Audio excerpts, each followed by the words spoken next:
Call this meeting to order. Madam Clerk, will you please call the roll? Denham. Skanes. Here. Cooper. Milton. Here. Fenton. Here. Whitus. Here. See. Here. Your Honor, you have a quorum. Thank you. On our agenda today, we're going to have a presentation to update the Board of Aldermen on the Fire Department, including an overview of the 2020 Performance Report by Ted Martin. Oh, Ted. Good afternoon, Board. Run through some notes with you here real quick and then kind of finish up with some questions on that, and then we'll slide into names, I believe, on the agenda. Thanks for the opportunity to share a little bit. I think it's a good opportunity to take a few minutes and brag on your fire department. 48 great members that do excellent work every day. Brendan, do I have, or Chad, do I have control?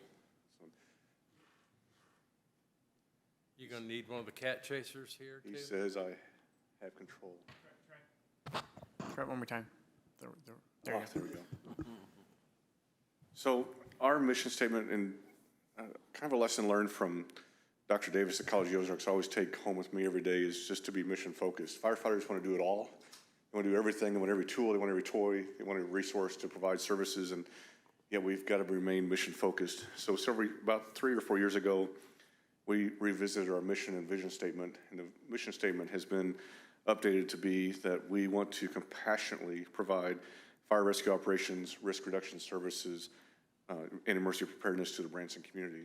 The key word compassionately came out because we see people, along with our friends in the police department, typically on their worst day or a bad day, and that's an important trait for our firefighters to have. Our vision is to achieve excellence through accreditation. Oftentimes, accreditation appears to be a sticker on a fire truck or a plaque on a wall that says Branson Fire Department's accredited, and that's not what this is meant to be at all. The accreditation process through the company we'd like to use in the future, that we'd like to work towards, has just under 300 measurements, and you measure towards performance and excellence, and it allows you to streamline, and I think it would take the opportunity for us to use, and we're using some of the tools now, we're just not in the program officially. We're using some of those performance measures along with the priority-based budgeting to drill down on what we're doing, mission-focused and within budgetary means. So that's a key factor for us to work towards. That how do we, as we talk about Station 4, we try to have our response times under 5 minutes for an emergency call. But through the accreditation process, we would write, for example, we would like to have our response times 5 minutes or less 90% of the time. So it's not perfect because there's areas and outlying areas that we would struggle with, but we know now that District 4 down to the south is that area that we're looking forward to in the future. So we can improve that performance measure as a department. That's what excellence is. That's what the accreditation process does. So that's the challenge to remain mission focused. We operate within 5 divisions in the fire department, administration, and these are the administrative goals that go with each one. So I've got the administration side with Assistant Chief Houston and a few others, and we're working budget and process and people and the backbone of taking care of our staff. And then the fire operations is the meat of what we do, the members that respond to fire rescue incidents and take care of the public that we serve.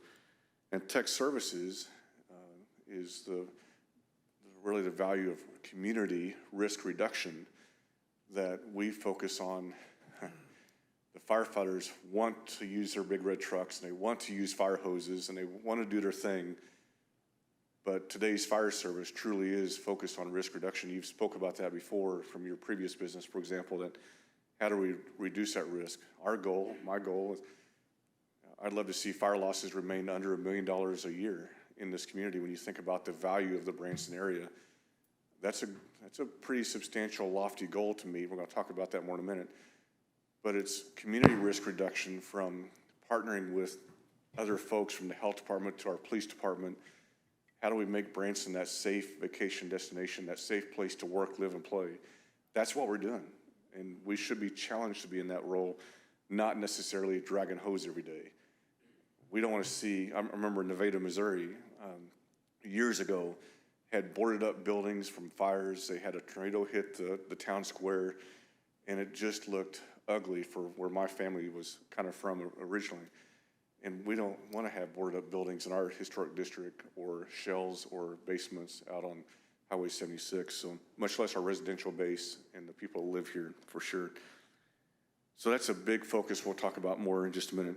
Training safety, we have a chief assigned to that focuses on coordinating the training efforts for the City of Branson Fire Department, and also a big effort on safety. We obviously work in a risky, should I start all over again? Yes. Excuse me, I'd like to call the meeting to order. Madam Clerk, would you call, just kidding. The safety side is, we are in a high-risk business, but it's as simple as work injuries from physical fitness workout to daily routines. It's not always just on the fire scene, but our staff is very focused on safety. We partner with the health, or with the HR department on that as we audit our processes as well. And we are a leader nationally due to the work done by Division Chief Novak in that process at a state, or at a federal level, actually. And then the last division is emergency management. And when I first got into the City of Branson a number of years ago, that wasn't a very active role. We just kind of took care of business. And after several federally declared floods and a tornado and a few other incidents in our community, it's obviously that this is another, if you will, mitigation tool. That how do we work to help coordinate with all of our city departments to respond and mitigate incidents in our community. So we're going to talk more this afternoon about the NIMS process, and my dream is to, at some point, we exercised it a lot through COVID. We've used it for some of our special events permits in town, like the Adoration Parade or the Veterans Day Parade or a 5K race. We could use the NIMS process, the emergency management process, to coordinate our city response to everyday deal like a parade. And the end result is we're able to go through the finance department and their team and present right back to you an exact number of what it costs the city to do something. An exact number of, I'm going to share with you that we would not have financially recovered the way we did had it not been the support of the finance department. They took ownership of that. It could have been in my department, but the talent's up here and down the hall.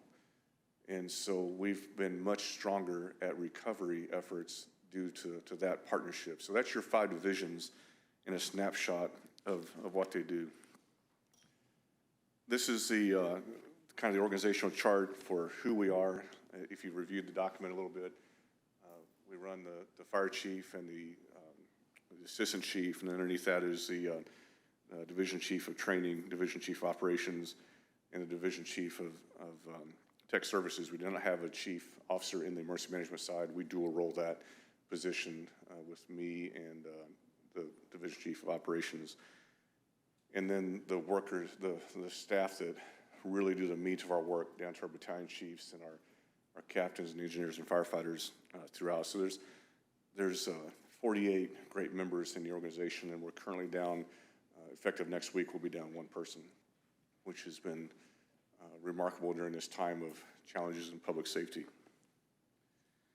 The values, some of this program I use when I speak to the public, but we do champion the city values that we've adopted here. That's very important to all of our members.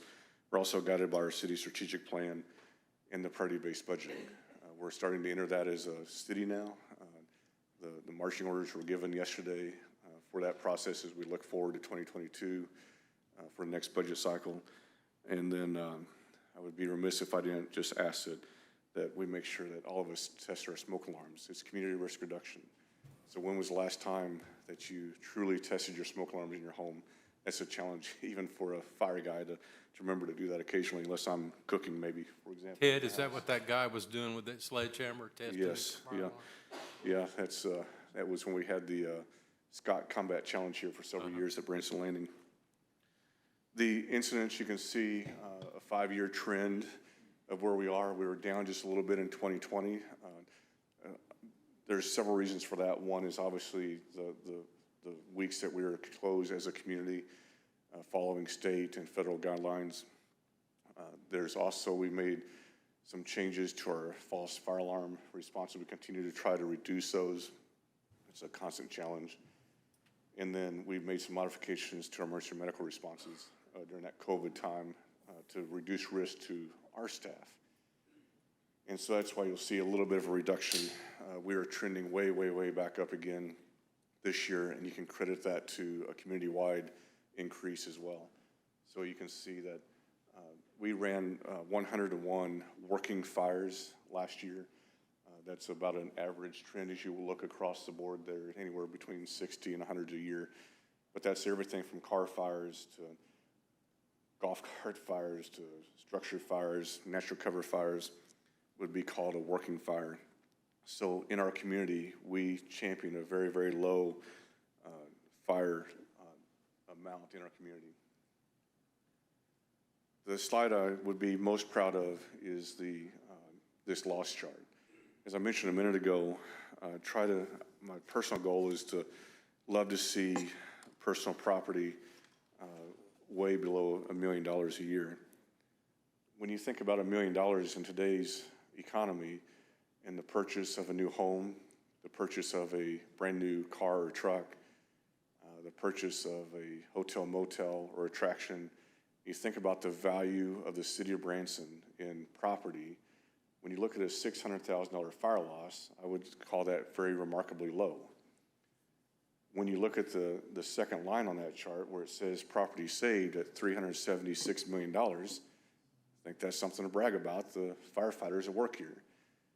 From reducing risk, to the fire and life safety inspections, the fire alarms and sprinkler systems, the whole gamut of risk reduction, I would dare say it's a good number to brag about, that we were able to get on a fire before we had a major loss.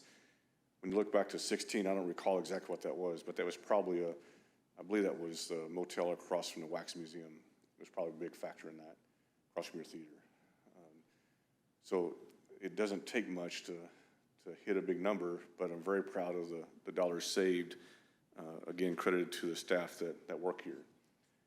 The asterisks on the kid contacts, we were unable to be in the schools last year. We usually have anywhere between 4,000 and 5,000 kid contacts per year and 3,000 or 4,000 adult contacts per year in our safety programs. As Mr. Manning alluded to last year, I think one of the takeaways from him is COVID caused us to do things differently, and some of those things we do permanently now. Well, we made a little YouTube channel and very basically recorded our fire safety programs so the teachers could rip them off and use them on a rain day or use them during recess if they had to be inside or a cold day. So we made that model shift to put that on YouTube. We still did almost 1,300 plane reviews last year, about 1,300 fire and life safety inspections even during COVID. And then you look at a COVID year and you see 491 business licenses for a community. Still some kind of economic work going on during a very, very rough year. And then, of course, the lodging inspection program is important to our city right now, and that's all lodging properties that are hotel, motel, being inspected by a team from police and fire and building and the health department. I'm sure I'm forgetting somebody, but it's a very target, I don't want to say target audience, but target hazards are defined as places where you would have a potential for large loss of life or property. So we try to see our theaters twice a year and our lodging facilities and our nursing homes and our schools and try to be in there to help identify and reduce risk. And then 50 operational permits, so that's blasting, open burning, fireworks, all that goes into those areas. And then the firefighters, they're required to have 120 hours of training per year, and they averaged 284 individually last year. And that was down substantially because of COVID. We couldn't get out as much on training, but I would say that our staff is very much a physical fitness, crazy maniac workout people, except for the fire chief. And they are very good at training for excellence, to learn new skills or sharpen new skills. So they're actively engaged in that all the time. Ted, the issue of electrical and heating, I know from being a mall owner, you guys were pretty strong on us on what we had to do. Because there was a lot of the wiring that was done on extension cords. We had to put it in hard wire. Are you seeing as much as that anymore? It's probably down a little bit, but it's because we have done it for so many years now. We're starting to see the trend of good education has paid off. I would hope that, Jeff may challenge me on this a little bit, but I would hope that we're on the inspection side more as a Andy Griffith type approach than a strong arm approach. And we'd much rather be able to educate, here's the why and here's the fire code issue or the topic we talk about. But I'm a plan A, plan B, plan C guy. And so how do we meet compliance in some kind of format? And if I may, I might use you as an example, Alderman. To do the same. The Alderman, the fire and life safety inspection was done on the Cooper Theater and found a blocked exit. And in most theaters, there is never enough room for storage and the full operations beside the talent on the stage. And so we're able to work with him on a plan B to be able to say, I think you have plenty of egress here and plenty of distance. So he used his design professional to prove that by the codes. We're able to eliminate that exit. So he was able to sustain the needed space for a gift shop area. And it protected the inventory from just being able to be walked away from. So there's always, I'm kind of that plan B, plan C, plan D guy. And how do you meet the intent of that code and keep people safe here? So that's the key factor.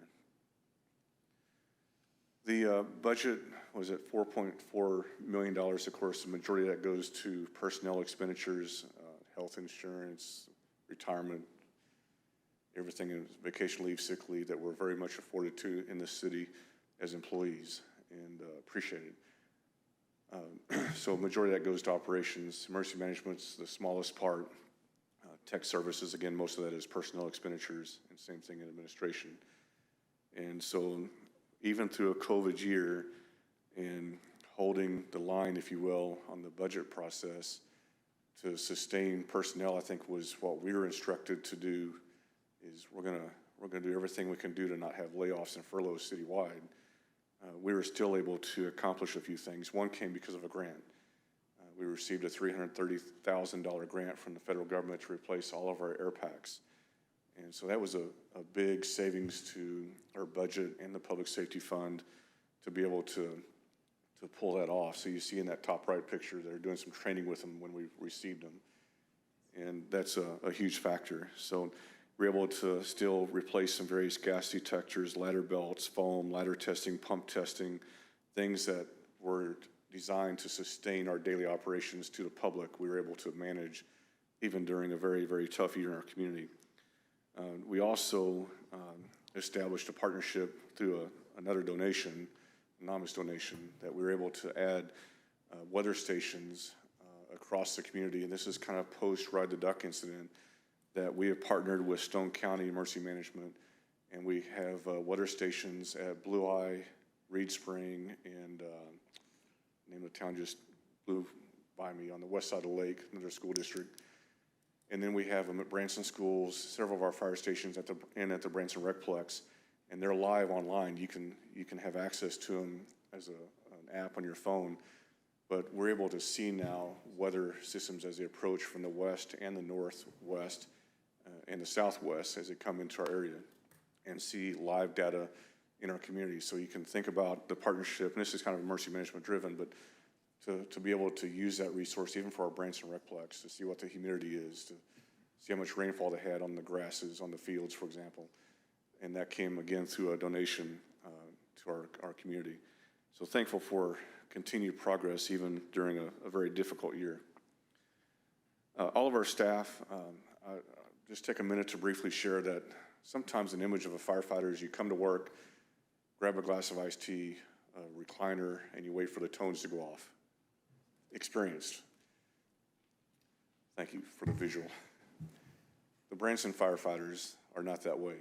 And though we have very nice recliners in the fire stations, the day of the life is this. They come to work at 7 o'clock in the morning.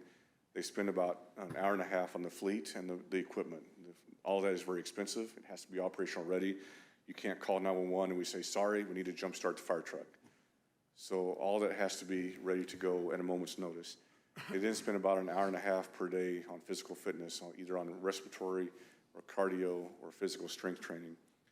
They also are required to do 2 hours minimum of continuing education training per day. So they're either learning a new skill or sharpening a new skill. They'll do fire and life safety inspections. They have staff functions like you see on this screen. They're learning the budget process. They're learning how to plan and prepare for what do we need next. It's not just one guy doing it. It's not 3 guys doing it. There's 48 members engaged in our programs in the firehouse. When we went out to bid for the SCBA's through that grant, we had a team, a committee, research all the vendors out there, and they made the selection on the Scott brand to go to. I'm sorry, the MSA brand to go to. And that's the engagement of our personnel. And then somewhere in between all of their daily assignments, they respond to nearly 5,000 calls for service per year. So that, you got a very committed team up the road at the 3 fire stations. So staff, they're assigned to lead positions, plan, budget, purchase, maintain fire rescue equipment, and they work with the ops chief very heavily on that. One current committee that's actively engaged is the apparatus committee. We have 3 members plus the operations chief assigned to that as we look forward to replacing engine 1 in the near future. So those specifications have been made, been working with vendors to try to figure out an estimated cost, and then we'll be more prepared to come before you in the future, hopefully when the funding is allocated to replace that engine. I ask that our firefighters are fully involved. That's my phrase.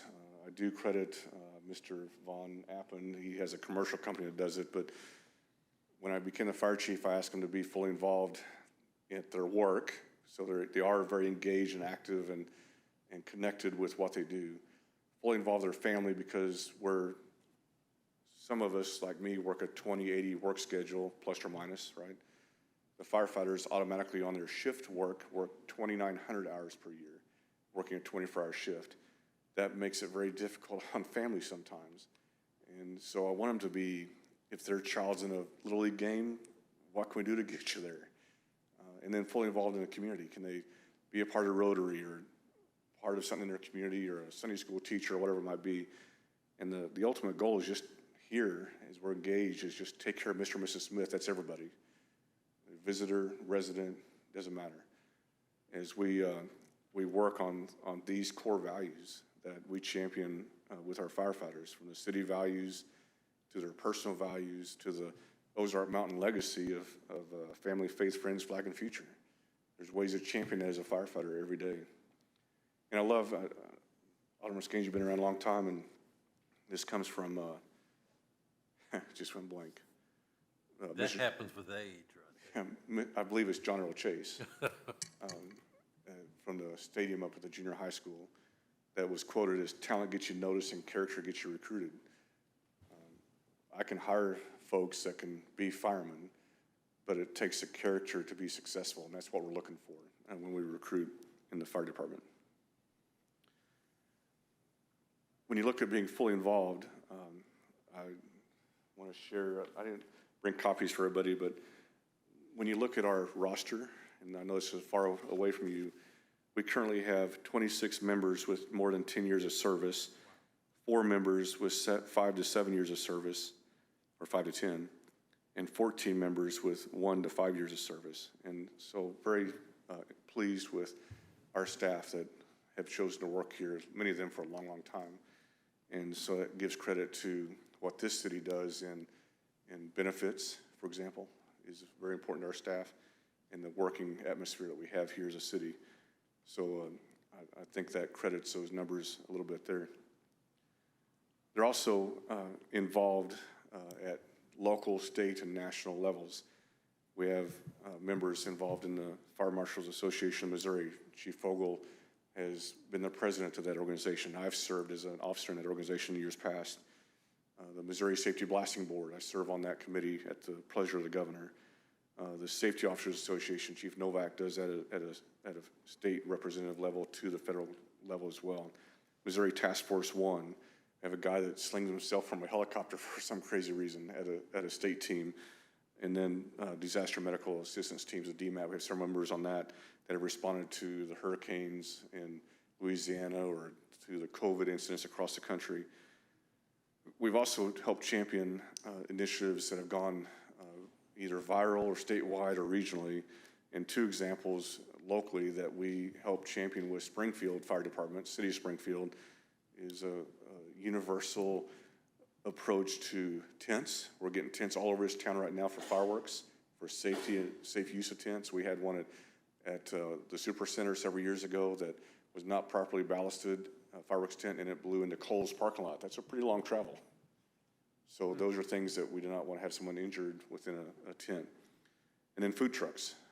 That's become a new popular thing across the country, including our community.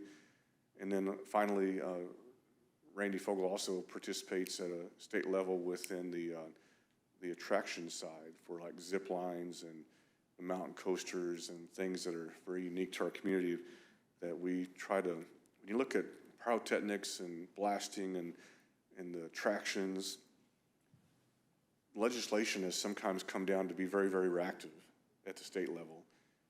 We have to come back and be a proactive approach to it. For example, the pyrotechnics, Michael Haygood was one of the first ones that leases from your facility that he came in as a 20-year-old. He wasn't quite old enough to go through the process yet. So we were able to take brand new legislation that was caused by a reaction to a fatal fire. 104 people died in Rhode Island because of pyrotechnics at a nightclub. And so the state came down. We knew nothing about it until it became signed by the governor. So we came back with a proactive approach, said, look, pyrotechnics can be used safely, fireworks can be used safely, blasting can be done safely. So we take that approach of how does that help economically in our community to do things like that. So I hope you see that in a bigger picture, 30,000-foot level, if you will, more than just fire guys operating big red fire trucks across our community. There's a lot of great work being done by all of them. Looking towards 2021, we'd like to work on a standard to cover. That's a process within the accreditation route we'd like to go down. We'd like to continue to drill down on false fire alarms that causes an interruption of business, and it causes our trucks to move. And it causes us to move to locations we get caught off guard. We're somewhere else across town, and another real call comes in. So we'd like to continue to work on that program. And then we'll talk more in a few minutes, but to focus on NIMS training, National Incident Management training for all of our staff and our leadership team here at the board level. So, how can you help? We'd love for you to make sure people call us, police and fire, for sure. We want to champion hands-on CPR. Just briefly, we went from a single-digit level of survival rate in this county, countywide, to an emergency medical response initiative countywide, but we promote with our citizens hands-on CPR, and we've gone to 25 and 30% survival rate, people walking out of the hospital, and that's been a huge factor. We want to continue to work with people to be engaged in our CERT program or to build a home safety kit or a work safety kit as well, that if emergency services get taxed, what happened on the night of the tornado, how can you kind of take care of yourself for a given time period, maybe up to 3 days? So those are things that we continually educate. I was at an insurance vendor today with his staff just going through some of these topics and how do you champion that out with your clients, for example. Do you have a question?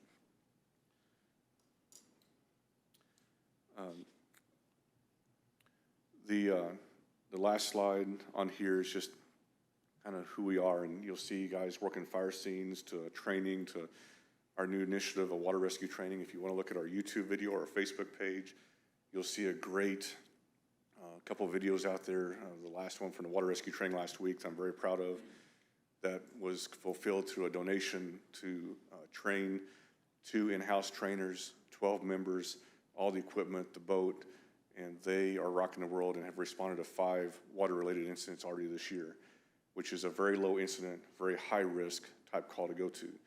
And they do great work. And we've come a long ways from the lower left picture to the modern fleet that we have today, but yet we still have to maintain it and continue to work towards that operational ready status that our citizens expect.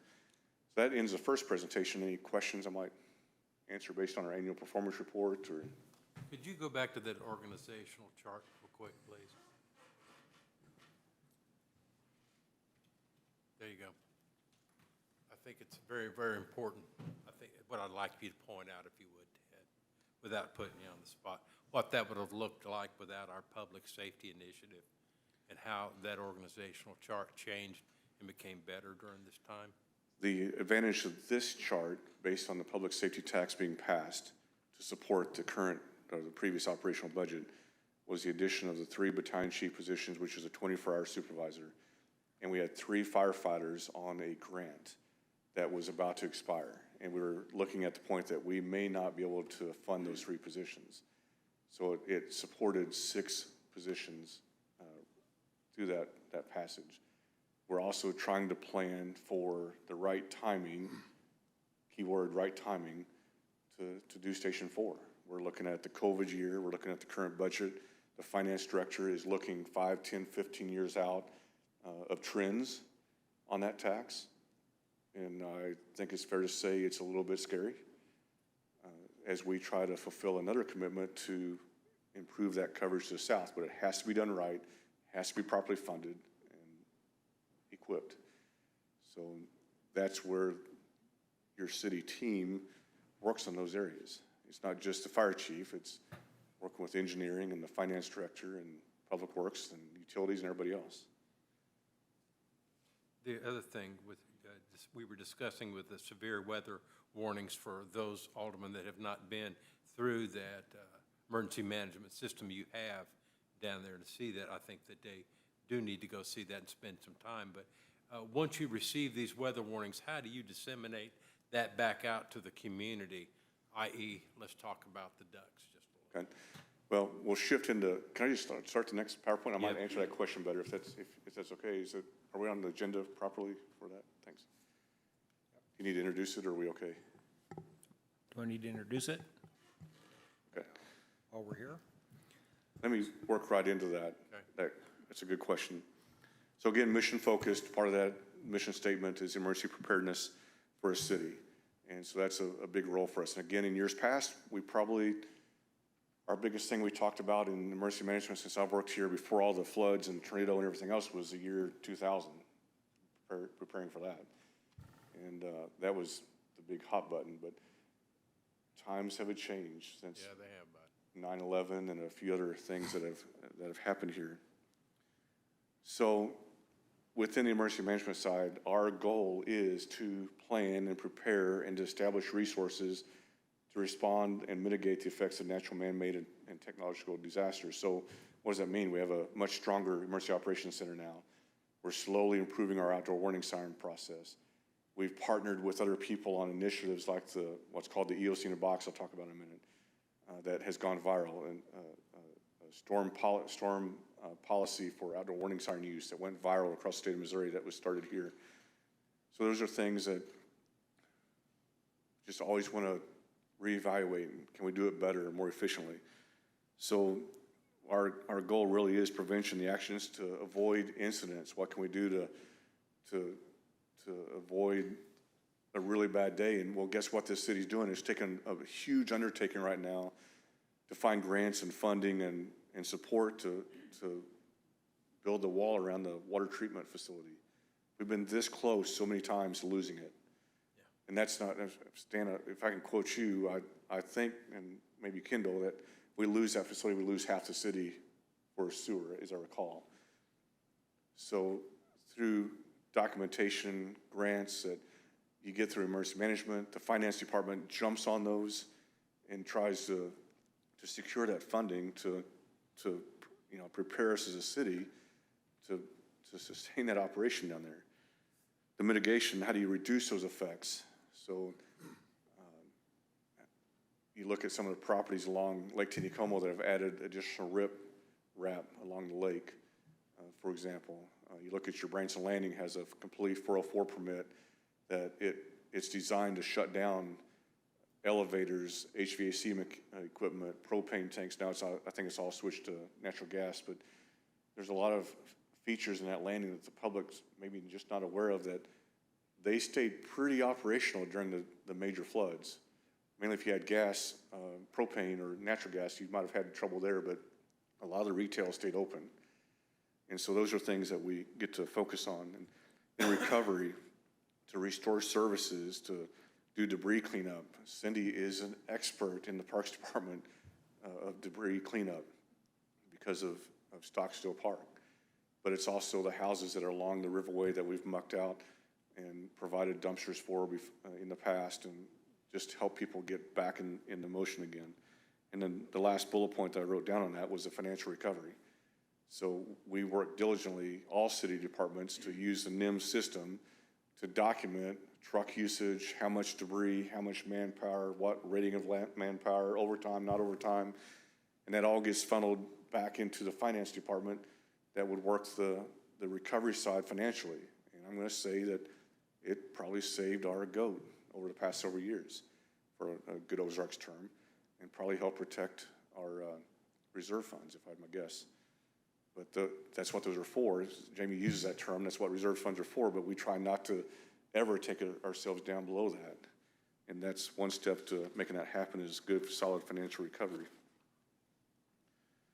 So on the emergency management side, we have a set of ordinances adopted by the city that gives us our enabling legislation.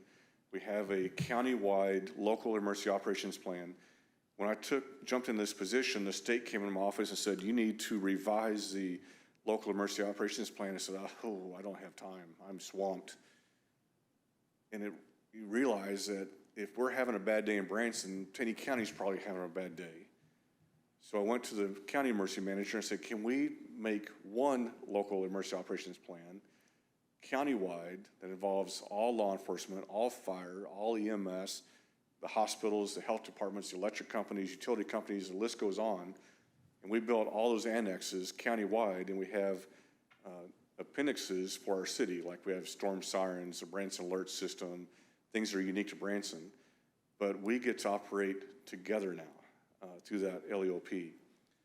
Then there's a state emergency operations plan that we're guided by as well. The hazard mitigation plan, every 5 years, we go through a process countywide, and the city's engaged in that process to identify hazards. How do we mitigate those hazards? What planning do we do within that role? And it works us towards grant funding to be eligible for that. So there's this whole bigger picture of being focused on our planning and our hazard mitigation plan to be successful. We also have an emergency operations center manual that EOC is located at Fire Station 1 currently. It was a very small conference room at one point with nothing in it except some books, and now it's a little more upgraded, if you will. But we have direct communications with the National Weather Service, with all state emergency management partners. We have lightning trackers, radar systems, all kinds of resources. If you come up there, you're going to see, oh my gosh, they got a lot of nice TVs in the fire station. Well, it's all monitors for different things that we can get online with, especially our state partners. We have what's called Web EOC, and that's in Region D, Southwest Missouri, but we can also connect at the state level. And so if we say we have a tornado and I need 6 dump trucks and 4 backhoes for debris management, I can make that request to the system. Somebody can respond to me and say, we're coming, we're willing to come for free, or we're willing to come for $200 an hour per unit. So and then the end result is, once that incident is terminated, I can print exactly hours and equipment and hand it off to finance and say, here you go. So we know exactly what a disaster costs us again. So a very powerful tool for us to use here locally now. We have an emergency resource master list where we find bulldozers, backhoes, semi-trucks, dump trucks, potable water, sheltering. It's kind of all set up as we have our partners with FEMA, SEMA, SMESO, which is a Southwest Missouri Emergency Support Organization, RSOC, which is Regional Homeland Security Oversight Committee, and then the Local Emergency Planning Commission. LEPC is local. I just came from that meeting. It's based on people that report certain levels of chemicals, propane, natural gas, gas stations, any kind of chemical processes they have to pay to the state. That money's come down to us for training in hazardous materials. So an opportunity to support that. The RSOC has funded our structural collapse, for example. It's funded the hazardous materials decon truck that we have in trailer. We can decon up to 1,200 people per hour. This is back post 9/11, where, oh my gosh, somebody does something foolish in a theater with a chemical, or a restaurant, or a schoolhouse. We're able to work towards, with our local partners, which involves the police department, the sheriff's department, Western Fire, and Tennessee County Ambulance, and us. The Western Fire does research, we do the decon, law enforcement does their thing, EMS treats and transports. But once we identify, then we can use the proper equipment to decon those people if they got infected by something. SMISO, the Southwest Missouri Mercy Support Organization, again, using partnerships in Region D, Southwest Missouri. I've been president of that and a couple other offices in the past to help support each other. So my deal when I was on it was, how do I take care of the little guy? Because I think we're that small city with big city features, right? You've heard that phrase used. But there's also the Nevada, Missouris, and the El Dorado Springs, and mid-sized to Joplin to bigger cities like Springfield. And so how do we support each other in times of disaster like that? Because it may be a while before SEMA or FEMA gets here, right? You can't just roll up the bay door at Fire Station 1 and expect a bunch of deuce and a halves to come driving by to save the world. We're going to be on our own for a while. So that's why we champion that Ready in 3 process, to create a plan, to prepare an emergency kit, and to listen for information. And we've got that up on our website for people to reference, for example, so you can be self-sustainable up to 3 days.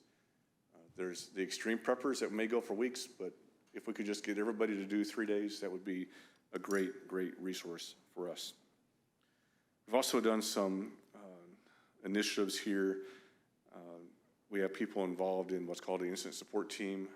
Our staff members that support this team. There's 3 state teams across the state of Missouri, and we have, in fact, Ben Bonner is now the chairman of the Region D IST. So very, very proud of that. The EOC in a box concept, we realized that post-Joplin, everybody had their own stuff, their own tools in their toolbox. And so we're able to take what we learned in Joplin. We deployed a team there that night with Stone County Fire, Western Fire, and us. We deployed up that evening and spent 24 hours right after the incident occurred. And when we were not working, I was in the EOC, standing against the back wall, observing, and I'd like to do a lot of good R&D. That's not research and develop, but rip off and duplicate. Somebody's doing it right? And so we came back and working with Ben Bonner again, who's my tag-along rock star emergency management guy, who's our operations division chief.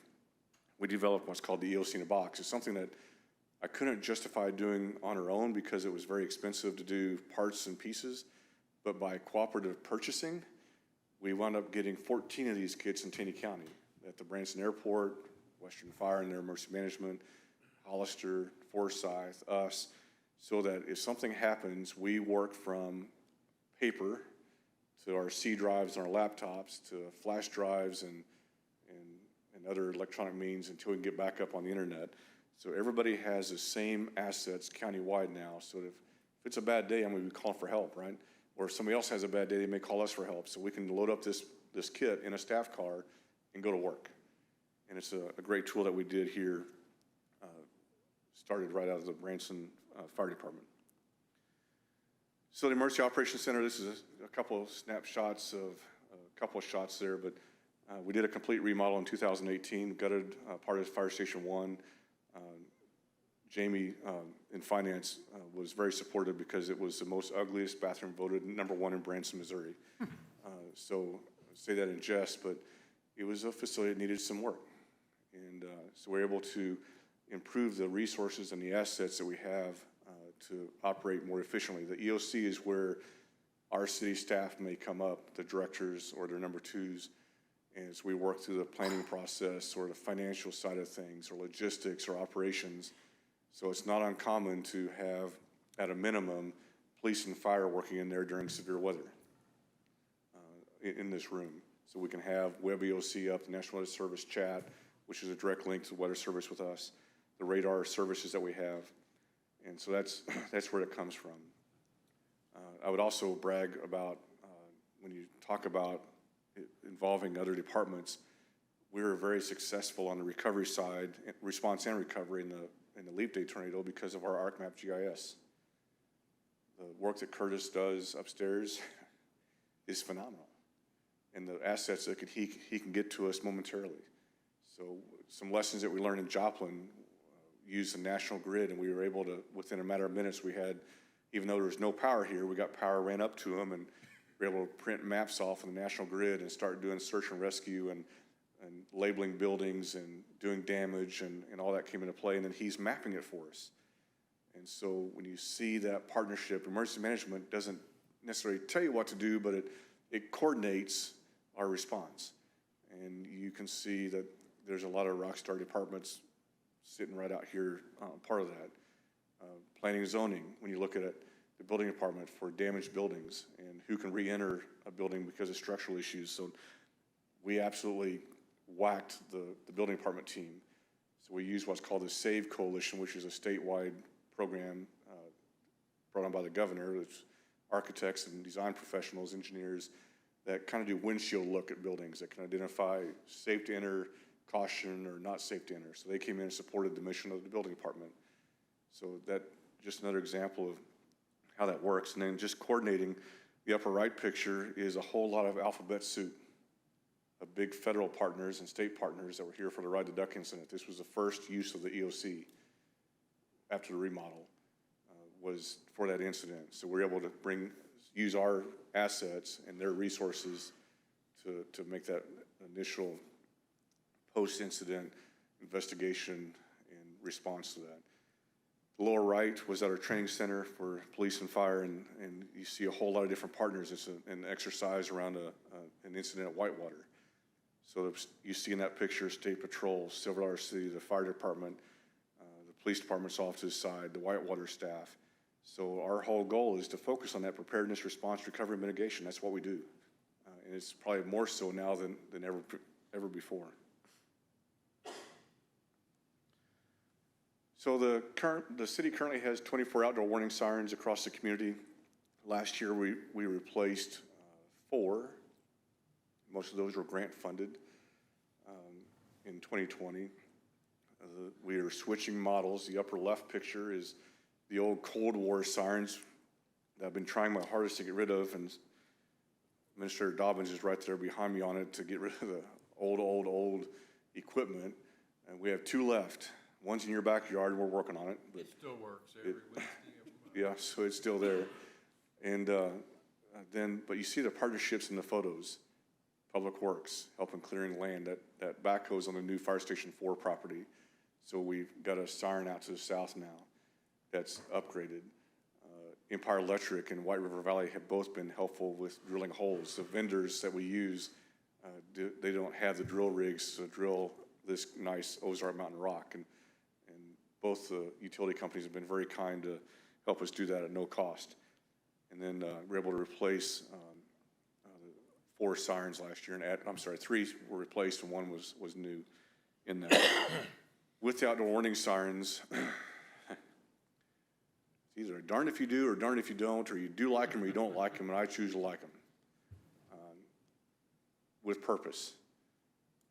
We are a designated storm-ready community by the National Weather Service. That's from the fact that we have multiple ways to receive warnings. We have multiple ways to put warnings out. We have the communication resources. We have the training and the community relations that we do. All of these to be designated, and we're one of the very first in the state of Missouri to be designated as a storm-ready community by the Weather Service. So a lot of communities have gotten rid of their sirens, outdoor warning sirens, and they are very costly to maintain and in the big picture of things. But because of the dynamics of our community, I think they still have value. When you have multiple parks, like the Recplex, the golf courses, the amusements, we established what's called the Ozarks Mountain Integrated Warning Policy. It was a partnership between Springfield, Greene County, Joplin, Jasper County, City of Branson, and KSPR 33 meteorologist Kevin Leidy at the time. And we wrote this policy that outdoor warning sirens for testing, when do we sound them, and that is for life-threatening winds greater than 70 miles per hour, or rotation, or tornadoes, or funnel clouds. but we can also use them for other purposes. A catastrophic incident with a dam, maybe a chlorine leak from a water treatment plant, that we need to get people to seek shelter, seek information. So that's written into that policy that about 80 jurisdictions in Missouri have adopted based on what we did here locally. That we know that we test them the second Wednesday of the month, that we sound for the life-threatening winds, a Doppler indicated radar rotation, or a tornado. And then we push that educational message out that when the siren sounds, seek shelter, seek information. It's the two key things to do. So turn on the television, turn on the radio, turn on something live, and then know where your shelter is. And shelters, people always ask, where's the FEMA-rated shelter in Branson? There are none. And it's not something that we as a city, I think we had mission drift, we went that route. I don't think we can do that. They're very expensive. They have to be done within a 5-minute walking model. I just said a 5-minute walking model. So if you wanted FEMA-rated shelters all over Branson, that's not gonna be done. So we educate, seek shelter as low and as interior as possible with as many walls between you and the storm as you can do. So when the leap day tornado happened, I'm at home, I've got everything in my house duplicated what my office has, and had to use a bathroom at that point to seek shelter in a small room. Same thing in our current home where we live now, or our offices, or our businesses, or wherever it might be. So we keep pushing that message. And when I taught this morning at an insurance vendor, we talked about that phrase, seek information. So we know we're getting information out 2 and 3 days in advance. We often put out what's called a sit-stat document that I'll create, or Ben will create, that will talk about, here's what the Weather Service is saying, and here's what we're interpreting here in Branson. So you can make a decision as a business owner, Ballparks America, Branson Recplex, whatever it might be. We called the Recplex about 35 minutes prior to the storm that affected the duck incident and said, look, this wind is way out ahead of the rain. It looks ugly. It's bad. It's going to be strong. Just to let you know. Well, guess what? They have emergency plans. So their team, based on that information, took action and had the ball fields, the soccer fields, the pool, everything well evacuated prior to that storm hitting. So those are the things that we want to do to be proactive and respond to our jurisdiction. So we have a CERT team, community emergency response team, that's local citizens. How do we teach them to be self-sufficient up to 72 hours, help your neighbor out, do basic first aid, use a fire extinguisher, turn off utilities. We've talked about the outdoor warning sirens and the EOC in a box. We have Branson alerts that people can sign up for their cell phone, landline phone, email, text messaging. We are designated as a storm-ready community. We do a lot of Tier 2 reporting. That's hazardous materials for the community, like gasolines, the propane, the natural gas. We talked about the Davis weather stations a little bit, amateur radio, the SISTAT documents I just gave an example of, and then IEP development. We ran an incident action plan, IEP, this whole last year, and that involved every city department. We started it in the fire department, then we started bringing in the police department, then we brought in some others like the clerk and the finance director and the parks department, and everybody got engaged. So we practiced what we're going to talk about next, this NIMS process, as a city. It wasn't in a crisis mode to do an IEP. It was a practice mode to develop and to bring more people in and to teach that process. So as we talked about earlier, if we have the bad incident, we can do it, and all these documents goes back to finance at the end result to work towards financial recovery. That's where we're at today. So the National Incident Management System is this.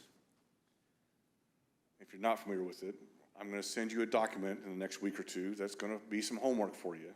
My apologies, but it'll be a little homework. So NIMS is really an algorithm of how do you manage an incident. And so let's go to a simple fire, a house fire, that we have an incident commander and maybe an operations chief, somebody's in charge of the crews, and we've got someone in charge of water supply and someone doing the rescue operations. And at the end of the day, everybody's accountable to some sort of a format to manage that incident. So again, it's a systematic approach that's scalable and flexible. When the, I want to say the vineyards, that's not, the Majestic condo burned out in the county several years ago, we had firefighters all the way from Greene County, rural Greene County, coming down to help. So it was an event that scaled up, that we had to have divisions and groups and ways that we manage that incident so everybody goes home safely, right? So it works through this algorithm. What you see here is just being interoperable. You've heard that with the funding of the new radio system, for example. Interoperability is huge. We learned that lesson in the 9/11 incident where police couldn't talk to fire. We're able to do that internally, but we still struggle with talking outside the organization some. So with the new Moswin radios, we're improving that. That, again, lessons learned and reinforced from past incidents. So NIMS is important for us to be more efficient. So when you look at the key benefits, it's interoperability, good cooperation, because it's more than just the fire guys coming. Maybe it's fire and police. Maybe it's the sheriff's department, state patrol, the state emergency management. It's all coordination. It promotes that all hazards approach to what we go to today. So we're better prepared and equipped. We like to exercise that through what we did with COVID, when we do a large-scale event like a parade downtown or a 5K run. The police and fire are probably the strongholds of writing those plans, but we have to engage other partners. Look at Ben in Public Works with barricades and the manpower that's required there. Excuse me. So that all comes back, and we should be, in result, able to share this right back to finance, say, here's our manpower, here's our equipment, the resources we use, and we can then paint that financial picture of exactly what it costs us to do it. And it just institutionalizes that professional emergency management response practices. It's a national adopted protocol. It's not just Branson doing it, it's everybody. If we don't become NIMS compliant, and we're very, very close, always working on it, but people turn over, people leave, so we have to retrain or bring on a new board, for example. It is required for grant compliance. So as we work towards the funding of the infrastructure for the wastewater treatment plant, we have to be NIMS compliant to get some of those federal grants. So that's why we're kind of talking to you today as some new board members to get that training in. So these come in classes, and it's the IS numbers you see on the pyramid, and those are some of the classes we'll take you through. You have 2 that you need to do. We recommend 3. All of our executive staff and the fire department, police department have gone through all of these courses and more. But at the board level, what I'd like to do is send you a note here in about a week, and that note will explain the 2 classes, the benefits you'll see out of that class, how to get online and do it at your pleasure.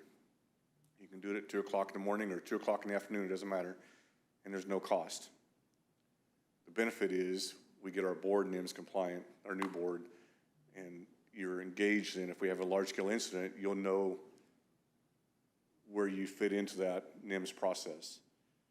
Really, it's giving us guidance, and I would venture to guess that Mr. Dobbins will relay to us what that guidance is. Take care of the public, keep them safe, and get the job done, most likely. But we'll have bigger objectives than that for sheltering to debris management to whatever it might be. But we know from the executive level, you're pretty much going to tell us to take care of the public. But we would like to take these classes. It'll take you a couple hours to do that, so it's really fun, exciting. Trust me, it's fun and exciting. I just heard Cindy.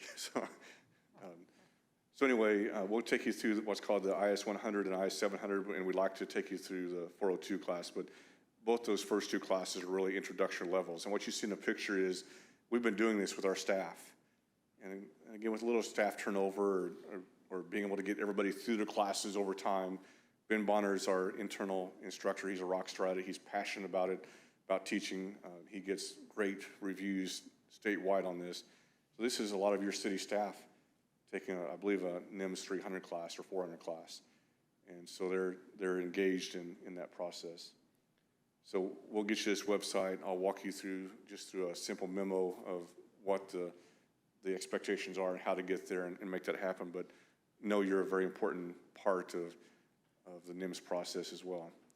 So that concludes that part of the presentation. Do you have any questions I might answer about emergency management or NIMS or? Just want to throw that question back out because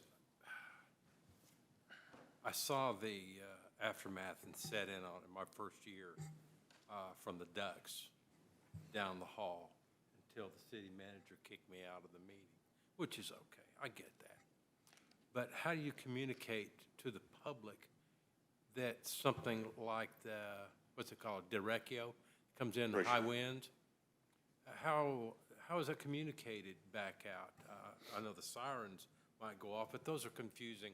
People think those are tornado sirens. Yeah. And that's why on our educational format, we keep pushing, if the sirens sound, and we don't call them a tornado siren for consistency, they are an outdoor warning siren designed to warn people outdoors. You're not going to hear it in the Cooper Theater with him playing the Orange Blossom Special. I don't know.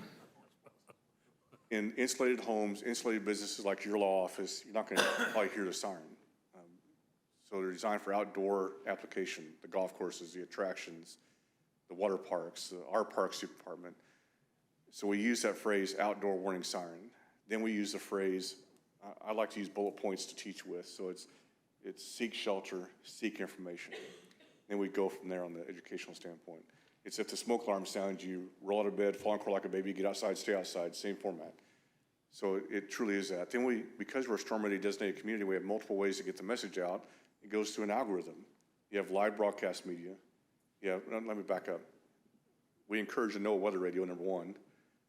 They're 24/7 live. We can do local civil emergencies on those now, like a lost child, the Amber Alert type things. That can all be done through the NOAA weather radio. So NOAA weather radio, outdoor warning sirens, live broadcast media, smartphone apps, Branson alerts. That's the instant warnings that can come out from our city. Beyond that, before that, we've got situational awareness. So we put this SIT-STAT document together, and we have a list of people that we text or email, partners in our community. And I'll use the biggest one, Branson Schools. So, and there's a COC conference track meet several years ago, and we said, hey, it looks bad, it's ugly, it's coming. The Weather Service is calling us saying, get ready to duck and cover in the next couple hours or this afternoon. And so they canceled that track meet. Guess what happened? Nothing. It did this typical Branson shift and went around us. So I'm calling Saving Tales, saying, sorry, I apologize. It split, went around us. He said, no, it was the right call to cancel because all those schools from all of Southwest Missouri were traveling. They did not travel through that storm. And so it was a right call. So by communicating with people like our schools that have outdoor facilities or our parks department or the Whitewaters or the tracks, you name it, anybody that wants to talk with us and get that information, we just talked to ballparks last week, new management. And so we said, hey, don't hesitate. We'll add you to our list. We'll talk about lightning, winds, rain, show them the assets that we have in the EOC. And it's not designed to tell you what to do. It's designed to give you information for situational status for decision making. I mentioned it before, Cindy has a plan, an emergency plan for the city campground, for flooding, for the city parks. There's a plan. There's a plan in Public Works for blocking low water crossings, for blocking big hills on snowstorms. Those plans are out there. We just give data and information as a partner to let them make good decisions. And that's the key value to what we do on the emergency management side. That moves forward towards the lake and Lake Taneycomo, the people being out on the water that are on pontoons or bass boats or whatever. How is that integrated? You're integrated with NOAA and also the Corps of Engineers, I would take it. The lakes are a challenge because of location and length, like of Taneycomo, but we really educate back on the boater side, specifically to your example, is the smartphone apps. We do have a siren down by Parnell, so that will cover part of Taneycomo. The big siren up around 6th Street is designed to cover about 3,000 feet, so that'll get into Taneycomo.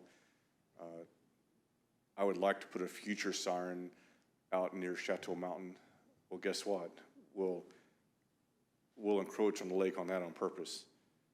We encroach long on, way, yeah. we encroach on Parnell on purpose because of water treatment with the chlorine and the resorts and Kennecup camps being across the lake. It's a bigger picture. Sure it is. Could I have a few questions? What is our preparedness for active shooters? That's really picked up the pace again, and Yeah, so conversation the last couple of weeks, when you talk about your mission and the assets that we have, some of that mission has changed because of, we drove hard on 9/11, drove hard on flooding, we've driven hard on, trying to think of some other examples, hazardous materials, and now it's this active shooter side. So I have specifically not mentioned certain assets that we have, but what's called Asher training, and I'm very particular about this, and that's really an active or hostile event, not an active shooter. okay, A hostile event could be someone drives a car into a parade route, someone could drive a car into a theater, someone could do, so it's a response model of a hostile event, is the phrase I like to use internally. And so we have taken almost all police and fire through what's called Asher training. And again, it's a regional approach because a hostile event's gonna be a bad day and we're gonna be overwhelmed with resources. Springfield would be overwhelmed, Joplin would be overwhelmed, Hollister would be overwhelmed. It's not just a Branson thing. So we did this cooperatively. We have internal instructors have been trained to do it, provided. And so that allows us to do a response with what's available right now. Got so many firemen, so many police officers, so many state troopers, so many deputy sheriffs, so many Hollister police officers, so many Western Taney County firefighters. So that model is built on that response capability in what's called Asher. So without going into great detail, sure. it's here, and we continually train on it. We've been down because of COVID, but we're ready to ramp up. I believe the next class is in August. Is it, are we training the facilities we have where we have large groups gathering? Are we doing training for businesses? The police department has a program, help me with the name of it. Alice program, thank you. That's designed to work with the business side, but we've taken the Asher training and gone to different target locations. Very nice. And so we practice where we think we could eventually work one day. So those businesses have been very gracious to allow us in, different demographic groups from educational to assembly like theaters, churches, Yeah. the list goes on. Okay, thank you. And what about our dams? That dam. I only promise to retire on one certain day, and that's if that dam fails. But Yes. then I'll put my papers in. But we have a solid working relationship, and I'm going to tell you, I'm going to be bold and tell you it's because we screened several years ago. And the Tabrock Dam being a core facility managed out of Little Rock, governed by a 55-year plus plan adopted by Congress. Right. We have no control over that. Is set. The biggest change we've had that we've pushed for is open communications and transparency in time. So that we know that after the first flood, we learned a few lessons. The second flood, every flood has been a little bit different. You've seen it at your business and you've seen it in your residential area. We've been very, very close in the residential area of Liquid Estates and the water treatment plant.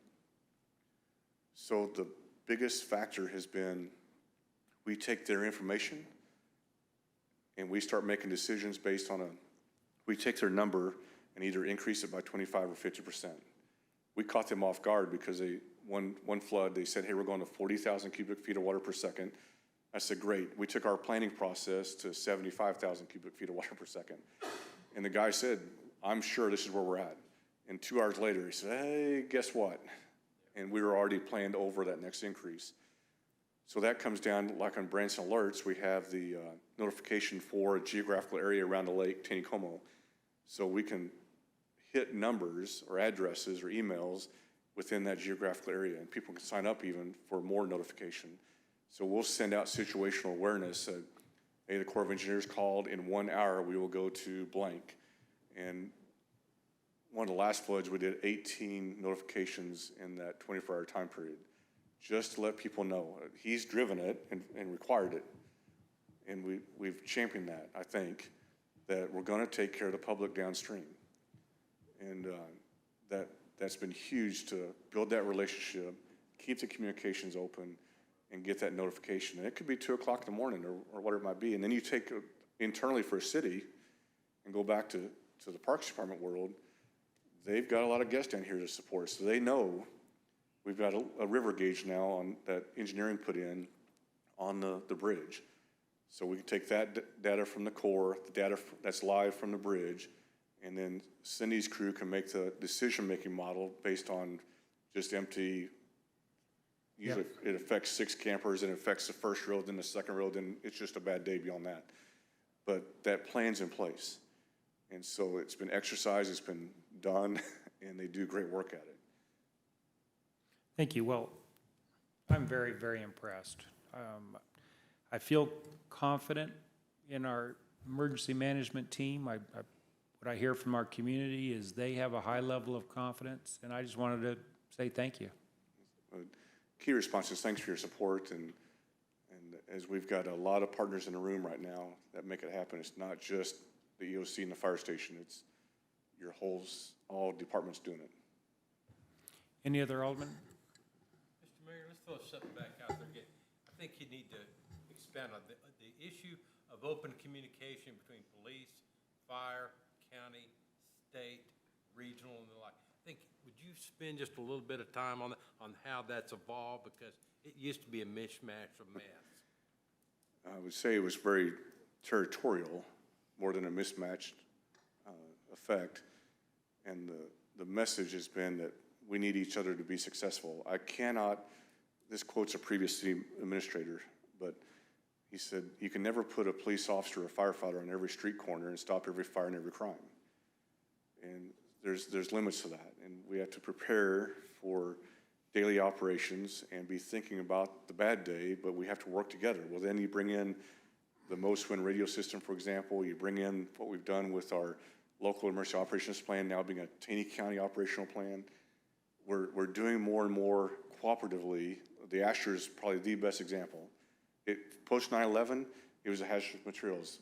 The best thing I ever saw in my life was putting a police officer in a level A hazmat suit with an air pack on and a long rifle. They were scared to death. That was not their deal. Well, you bring in the support and say, we're going to suit support you, we're going to train you, we're going to teach you, because we use them in hazmat, and we need your coverage on this incident. Law enforcement jumped on it post 9/11 and the hazmat world of things and the icky gooey bad stuff of chemicals and everything else. You transition in today, and the biggest topic is hostile events, and that takes a cooperative response. And it's not territory, it's not turf, it's not Hollister, it's not Branson, it's not Forsyth, it's not Taney County. We're going to go help. It happened in Joplin, and a year later, they came and helped us on February 29th.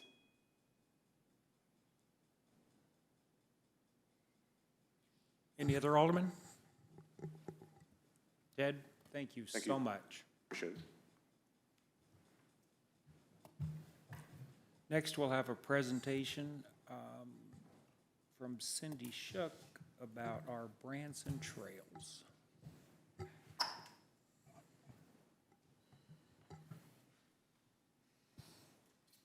How y'all doing? Hi. Thought Ted made that seem very exciting. Mr. Mayor, members of the board, I was asked by our city administrator to do a update on trails, so I'm excited to be here. Today's probably not the day to be hiking outside because it's so hot, but it's definitely a day to talk about it. So we have, just to give you an update, we have 17.83 miles of trails in the city of Branson in 10 different locations, and Lakeside Forest, which that is a beautiful picture of Lakeside Forest, obviously in the fall. We have 29% of our trails at Lakeside Forest, 5.3 miles. Sorry, I'm supposed to use this clicker, aren't I, Chad? All right. Does everybody recognize that picture? No, that is you do? I know. Stan? That is the cave at Old Soldiers Cave at Lakeside Forest. And so this is our long-term goals with trails, and they've always really been the same. More trails and connect the trails, and so that's been the same goal for about 20 years, and working on that all the time. And then to connect really to the Henning Conservation Area. It's something we'd like to do eventually as well. Okay, next really pretty picture, the waterfall trail. So these are our short-term goals and things we're working on right now. So one is a project at Aldermen. It's called the Porous Paved Trail, and I'll talk about that in just a minute. It's a project that you'll see happening hopefully soon. The next short term would be to connect down to the Rower Creek, a natural trail. Keith has been working on the easement to make that happen. It's, I think, got a little legal hiccup right now, but that's going to happen. And then lastly, as I mentioned, to eventually connect to Henning State Park. Conservation area is a long-term goal. Yes, short-term goals, I'm sorry, I've got mixed up here. So Porous Paved Trail, connect to Johnson property, and then, as you all know, exciting opportunity with the land that's being proposed, and hopefully will be approved through this board to add more trails of the Recplex. So the first short-term goal we're working on is Aldermen Park. So if some of you have been on the board, you know this was proposed. It's been a couple years ago that we received a grant. It was initiated through Mona Meneses, our environmental specialist at the time, who is now retired. But this is a porous paved trail is something that is, the water permeates through, right? Doesn't run off. So that's a big problem in our area's runoff, because we have a lot of hard surfaces. So this is going down at Aldermen Park, and so we received a grant from the Lake Taneycomo White River Watershed Planning and Demonstration Project. So that's a mouthful. The demonstration project means, hey, we're gonna be highlighted, right? And so this is gonna be a really cool project. That organization will be able to point to it, and it's gonna be in a great location right by Taneycomo down at Aldermen Park. So we received, or Mona helped us receive a $75,000 grant with the MSU, and then our portion was, 40% of that was $30,000. So that was initially put in through the 2020 capital improvements, but was put on hold because of COVID. So we found a way to do it anyways. So we're going to do the subgrade work ourselves, the Parks Department will, and the hard cost was the rock for the subbase. So I was able to get a grant from White River Electric for that, so thank you to them for that. And the project will consist of 10,000 square feet of porous pavement consisting of 3,000 locally recycled eco shed tires. So that's through Prime tires up the road. And it also doesn't have to be that ugly black color. It can be, it's just, that looks like pavement, right? So I'd love to do a green or something like that, make it look a little bit more friendly. So the next slide, sorry, doing two things at one time. The next slide really shows where the trail's gonna go. So this is Aldermen Park, and the little blue dotted area is where the proposed trail will go. So it's 10,000 square feet, so not a big trail. But what's going to be exciting about this is it will be accessible. So, we just after 15 months, we just started our meals again for our seniors this week. So we're very excited about that. They'll be utilizing that. And if you haven't been to Aldermen Park lately, it is blowing up. It is so dynamic, so much going on with the pickleball courts and the fishing ponds. We did a fishing clinic last week, and so a lot of fun things. So this would be a really great element to it. So the blue dotted line is where it's being proposed to go. Does everybody kind of see that? Everybody been out there recently? If not, you should. The next slide, the next short-term project that we're working on is, as I mentioned, the trails at Rower Creek. So right now, if you, the trail from Stockstill. You forgot to tell them that it is flood resistant. Yes, it is flood resistant. Thank you, Stan. That is really great.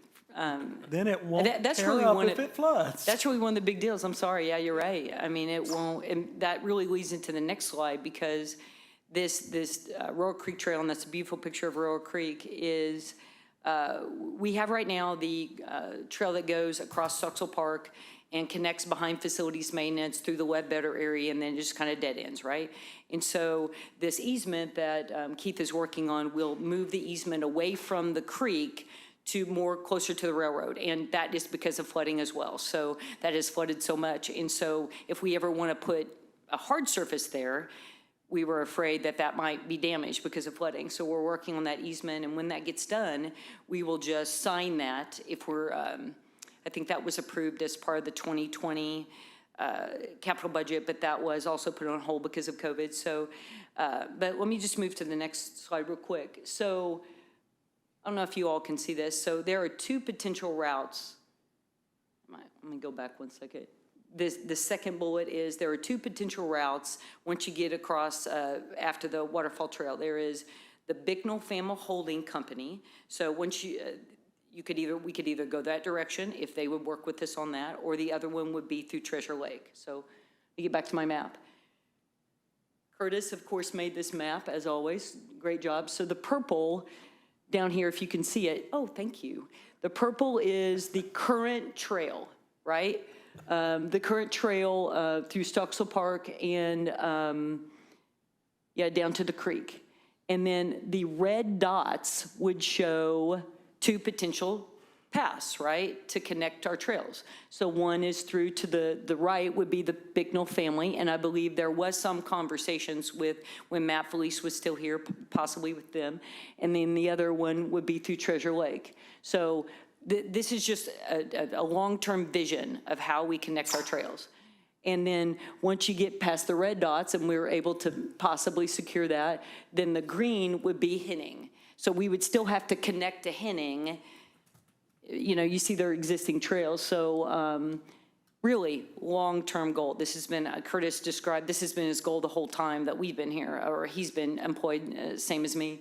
And so if we were to get this, if the Bicknell area would be 4.1 miles, and then the other path would be 4.5 miles. So we would eventually have this is a huge chunk of connected trails. So pretty exciting, at least I think so. And so this just really shows a long-term vision. Is everybody kind of following me on this? Okay, and the last long-term one would be this exciting opportunity behind the Recplex that I think you are going to be looking at soon to approve. I know there's been ongoing discussions about this, and I think we're close to getting that. And so this is the land behind the Recplex. So, you know, just to put it in perspective, Lakeside Forest is 140 acres. The Recplex is 34 acres. So this is a big piece of land. And so it's exciting to think about, a lot of trails, like biking trails. I mean, we had a great discussion the other night, a couple nights ago with our park board, got to share this with them. They were just beside themselves of all the, you know, opportunities that could happen here. So this is not flat land, or I would have asked for ball fields years ago. This is very, you know, we have the topo maps a lot. I don't know, some of you have maybe hunted on it or been on it. I think Alderman or Mayor Milton has talked about it before as well. So, I mean, really exciting. So if we, 3 big projects, and that's the end. So I'm gonna go back to that. So that's the end of my presentation. Some exciting things happening with trails, both right now and in the future, and I'd be happy to throw it to any questions that you all might have. Any aldermen? Not a question, just a statement. You guys do a bang-up job. Both the fire department, parks and rec. You guys are all to be commended, ladies and gentlemen, for what you do above and beyond. It's greatly appreciated on our side. I hope the public does. Thank you, Alderman Skanes. I would echo those same statements. I'm so impressed, obviously with our fire department, and Cindy, I'm so impressed. You do so much with so little. Thank you. I'd just like to, what Ted was saying, he mentioned so many other departments that he works with, same as me. I mean, Public Works is always amazing to work with. All the departments have been great to work with. So, I mean, nobody does anything by themselves. And obviously, a lot of this stuff is still yet to come. And we appreciate your support in making some of these things happen. I will continue to do my best to redirect some funds to our Parks Department. Great. For our neighborhood parks, I think the community's been screaming about that, and these additions, these walking trails, especially the benefit of connecting to Henning, right? Because then that just opens up so much. Yeah. I take my hat off to you.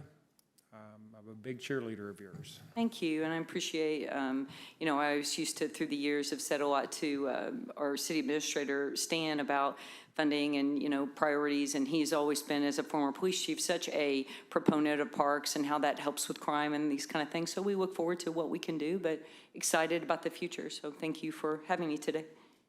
Thank you, Cindy. Any updates or reports from any of the aldermen? Well, we're awfully quiet today.